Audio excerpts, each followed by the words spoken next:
major थियो निसन्दा पण्डित भन्ने त्यो मेजर पण्डित चाहिँ मेरो होटल ध्वस्त बनायो त्यो बाटो पुरा नगरिकन त्यो बजेट चाहिँ 8 करोड बजेट चाहिँ भ्रष्टाचार गरेर भाग्यो मेजर नै भाग्यो अनि मेरो होटल चाहिँ 3 वर्षसम्म मर्मत गरेर चलाउनु नि मिलेन किनभने फेरि त्यहाँ बाटो बनाउनु बाँकी छ फेरि बम विस्फोट गर्दा फेरि ढुङ्गा आएर लागेर फेरि क्षति हुन्छ त्यही भएर अब के अरे होटल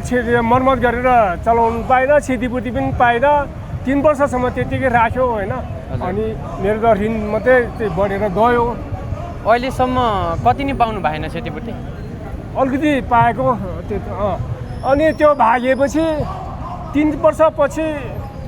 मेरै गोर्खा जिल्लाको भन्थ्यो ऊ पनि मेजर त्यतिखेर अहिले त कर्नल भएको छ अरे अब भ्रष्टाचार गरेर आएपछि चाहिँ कर्नल हुँदो रहेछ यो देशमा अनि त्यो निसन्दा पण्डित 8 करोड भ्रष्टाचार गरेर भागेर आयो यहाँ आएपछि त अब होइन सस्पेन्डमा हुनुपर्ने मान्छे तुरुन्तै मेजर कर्नल भयो अरे ऊ कहिले पनि कर्नल हुनु सकेको थिएन अरे कर्नल भयो अरे त्यसपछि उसको ठाउँमा आएको त्यो गोर्खाको विनोद भट्ट मेजरले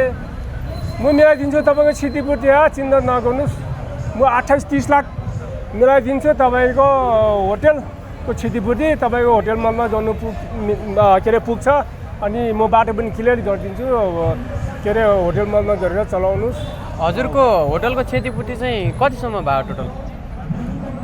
मेरो लगानी चाहिँ खास अब होइन 45 लाख 58,000 हजुर तर 18 करोड त पुरा केही अनि त्यो ध्वस्त भएको रकम चाहिँ हजुरले पाएको छैन त्यही 13,82,000 पायो 13,82,000 कसरी पायो त भन्दाखेरि त्यो गोर्खाको विनोद भट्ट भन्ने मेजरले हजुर सरकारसँग त 25 लाख लिएको रहेछ ल तेरो चाहिँ क्षतिपूर्ति चाहिँ यति नै हो 13,82,000 भनेर लिनुहोस् भन्छ होइन हजुर मैले भने यतिले पुगिनँ मैले 3 वर्ष कुरेर पनि बस्नु पर्यो मेरो होटल चाहिँ 45,58,000 खर्च भएछ यतिले पुगिन भन्दाखेरि उसले चाहिँ खुरुकै यति भए पनि लिने भए लिनु नलिने भए यो पनि पाउँदैन त बढी भइस् भने जानजाला होस्कर त जा एउटा के हो र एकजना मुजी भने त्यसो धम्की दिएर मलाई आर्मी मेजर